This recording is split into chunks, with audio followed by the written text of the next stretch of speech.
Hi. When she said she needed time alone, I believed her. Or maybe I just needed to. The truth is, I'd already felt her slipping for months, like a tide that used to crash into me full force, but now barely grazed the shore.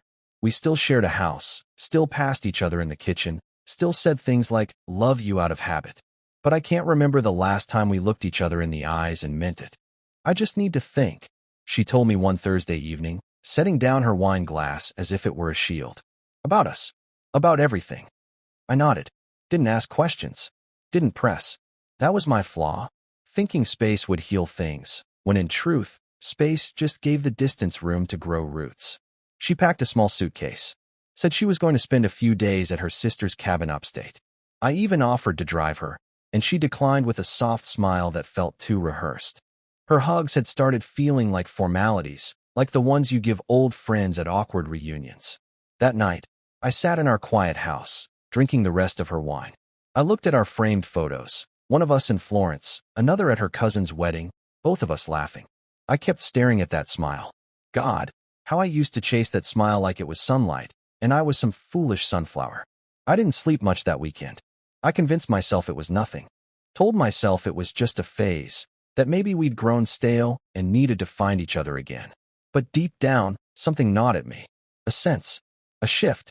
The kind of silence that wasn't peaceful, it was ominous. On Saturday, I decided to pick up her favorite pastries from a spot she loved in the city.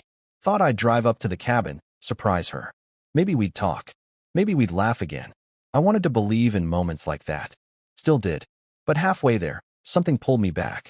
I took an exit, circled around, parked across the street from a place I never imagined I'd visit. Not in this context.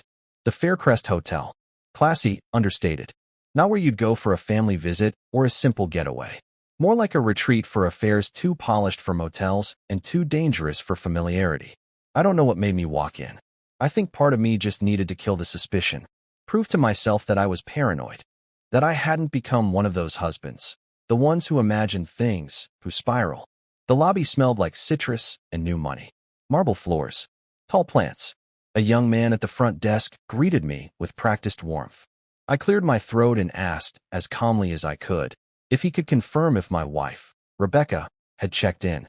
I lied and said I'd lost contact with her. That I was worried. He hesitated, looked at the screen, then said, "One moment, sir." He walked to the back, whispered something to a colleague. A woman in glasses emerged, more senior, and asked me to wait a minute. There was a pause, long, awkward. And then she returned holding a small slip of paper. She checked in last night, the woman said, with a guest. I stared at her. A guest. She handed it to me. We're not supposed to, but I have a brother. I understand. The paper trembled in my hand as I took it. Room number. Guest names. Her name. And his.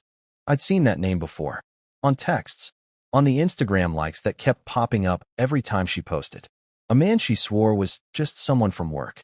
The same one she once laughed about. He's harmless, she said. A little flirty, but it's nothing. I remember my fingers going cold. Like all the blood had retreated somewhere deep inside me, trying to protect what was left. I didn't go up. Didn't storm the room. I just stood there, staring at that piece of paper like it held a version of the truth I wasn't ready for. My reflection in the hotel's glass doors looked foreign, gray around the temples, hollow in the eyes. The clerk asked if I was all right. I nodded, thanked them, left the lobby with slow, mechanical steps. Outside, the air felt heavier than it had 10 minutes ago. I walked past my car and kept walking. Around the block, down to the park where we used to go on early morning runs. I sat on a bench and just breathed. Tried to. The world didn't shatter. That's the strange part. It didn't explode. It just cracked. Quietly. Like a pane of glass under pressure. No scream. Just the smallest sound, barely audible. But I heard it. I felt it in my bones. The thing about betrayal is that it doesn't always announce itself. Sometimes it's a slow echo, a shadow in your peripheral vision. And sometimes it's a hotel slip handed to you by a stranger who understands. And there I sat, with the proof in my hands and no one to show it to. Not yet. I didn't tell anyone. Not my brother. Not my best friend. Not even my therapist, who I'd been seeing off and on since the year my dad passed. I guess part of me still held out hope that it could be undone, that if I didn't speak it out loud, it wouldn't be real. Like silence could rewind the world back to the version where she was mine, where we still made Sunday pancakes and sang along to old Fleetwood Mac songs in the kitchen. But silence isn't magic. It's just a holding pattern for pain. She came home 2 days later, suitcase in hand, calm as a summer breeze. She hugged me, said the cabin had helped, said she needed a shower, said she missed our bed. I watched her walk down the hallway and disappear behind the door, and I hated how much I still wanted to believe her. I didn't confront her that night, or the next. I watched her instead, quietly, like a man trying to understand the difference between a memory and a lie. She laughed when we watched our show. She folded my socks when she did laundry. She texted someone during dinner and told me it was a work thing. She kissed me goodnight, and I lay awake staring at the ceiling. The paper from the hotel stayed in my desk drawer under a stack of old receipts. Sometimes I took it out and just looked at it. Proof. Undeniable. Unforgiving. But for a while, I didn't know what to do with it. Then something small broke me. She left her phone on the kitchen counter one morning, screen up. A notification lit up, just a heart emoji. From him. No name, just an initial. The same initial that matched the hotel slip. I stood there, staring at it, toast burning in the toaster behind me. When she walked back in, towel over her shoulder, she saw me looking. Her eyes didn't flinch.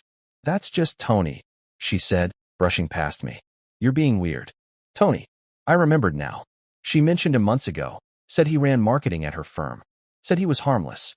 That word again, harmless. That night, after she fell asleep, I took her phone, sat in the hallway, opened the messages. I expected heat, lust, scandal. What I didn't expect was how familiar they sounded. Jokes, nicknames, plans. He called her Bex. She called him T. They had whole threads about movies they wanted to see, a running list of places to eat. It was casual, comfortable, like we used to be. That gutted me more than anything. I didn't sleep, just lay beside her. The glow of her phone screen burned into my eyelids. I wanted to scream, shake her awake, demand why. Instead, I whispered, "Do you love him?" She stirred but didn't wake. Maybe it was better that way. Maybe I wasn't ready to hear her say yes. The next morning, I drove to the hotel again. I don't even know why. Some masochistic instinct, I guess. I needed something more than a text. Something beyond a receipt. I don't know, witnesses. The same front desk clerk was there. I didn't even have to say much. He recognized me. Hesitated. "Look," I said, voice lower than I intended. "I'm not here to make a scene. I just need to know how many times they've been here." He looked conflicted, but he saw something in my face. Maybe pity, maybe recognition. He typed something slowly into his terminal, then printed another slip. "3 times," he said. "That's all I can tell you." He handed me the paper and paused. "You seem like a good guy," he added. "Whatever this is, don't let it eat you." I nodded, but I already knew it would. The drive home was a blur. I passed the same billboard 3 times before realizing I was circling. When I finally got home, I sat in the driveway for a full hour, engine off, just breathing. Or trying to. Inside, she was folding laundry, humming. Her wedding ring was still on. I stared at it. "Want to go out tonight?" she asked. "I feel like we've been in a funk. Let's do something fun." I said sure. I even smiled. We went to a little Thai place downtown, the one we used to love. She wore the red dress I'd bought her on our anniversary 2 years ago. She looked radiant. Almost made me forget. Almost. Over dinner, she reached across the table and touched my hand. "I really am trying," she said quietly. I didn't answer, just squeezed her fingers and nodded. But I knew. I knew what was waiting in my desk drawer. I knew what the clerk had said. I knew what those text messages meant. And I knew something else too, that whatever this thing between us used to be, it wasn't coming back. You can love someone and still not be able to fix what's broken. You can forgive someone and still know the wound won't close. But you can't unknow the truth. And the truth was no longer a suspicion. It had a room number. It had a name. It had a frequency, 3 visits, maybe more. And it had hands that once brushed her cheek the same way mine used to. A week passed before I said anything. During that time, I lived a strange kind of dual life. Still waking up next to her, still drinking our morning coffee, still nodding along to her stories about work. But under the surface, something in me had already detached. Like a boat slowly untying from the dock, drifting quietly out to sea while the harbor still looked calm. Every word she said, every touch, every glance, I logged it like evidence.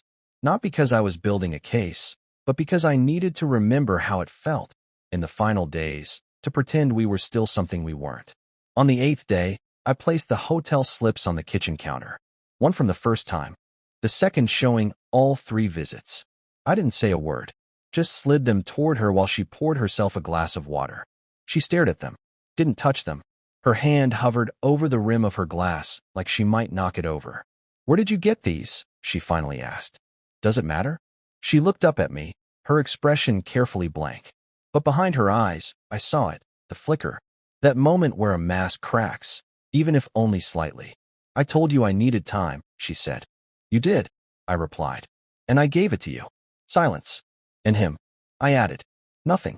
She pulled out a chair, sat down slowly. Her hands folded on the table, wedding ring glinting under the overhead light. She stared at the papers like they were burning her from the inside out. "I didn't plan for it to happen," she said, voice quieter now. "We started talking more at work. It wasn't meant to be this." "Then what was it meant to be?" She didn't answer, just sat there, lips parting like she wanted to say something profound, but couldn't find the words. "I kept telling myself we were just stuck," she said finally. "That if I had space, I'd figure it out. That maybe I'd come back to you." "But you didn't come back to me," I said, flatly. "You went to him." Her eyes filled, but I didn't flinch. I didn't reach for her. I just watched. "Was it serious?" I asked. She hesitated. "I don't know. Maybe. I think I wanted it to be. Or I wanted to believe someone else still saw me. Not just the person I'd become with you." I leaned back. That one stung, even if it was honest. "Did you ever think about what I saw?" I asked. "Not just the texts. Not just the hotel. I mean me. The man you came home to after." Her face twisted, just slightly, like something inside her finally gave way. "I was scared," she whispered, "of what it meant if I told you. Scared I'd lose everything." "You already did," I said softly. "You just didn't know it yet." She covered her face with her hands, and for a long time, neither of us spoke. I heard the sound of the clock on the wall, the dishwasher humming. The ache in my chest wasn't fury, it was mourning. Not just for her, for what we were, for who I was when I still believed in us. I stood. "I won't make this ugly," I said, "but I also won't stay." She looked up, mascara smudging beneath her eyes. "Is it really over?" "It was over the second time you walked into that hotel," I said. "You just left me in the lobby. I packed that night. Quietly. Deliberately. I didn't smash anything. Didn't shout. I folded shirts, zipped the suitcase, and walked past the photo frames lining the hallway. Us in Florence. Her in that red dress. The dog we lost 2 years ago. I left the keys on the counter, along with one last note. I would have forgiven you if you told me the truth. But you didn't. And now we both live with what we chose." I didn't look back. I didn't wait for her to wake up. I just left. And somewhere around 2 a.m., as I drove down the empty highway, windows down, music low, I felt something shift. Not closure. Not yet. But clarity. She said she needed time alone. Maybe what she really needed was someone else's eyes to see her. But me? I needed the truth. And when I couldn't get it from her, I found it in a folded slip of hotel paper handed to me by a stranger. Funny how betrayal doesn't always announce itself in shouting matches or slammed doors. Sometimes it's the quiet exchange between 2 people who will never see each other again, but who both understand the cost of silence. And that's how I found the ending to a story I didn't even know I was in. Not with a scream, but with a room number and a key I never used. Bye-bye.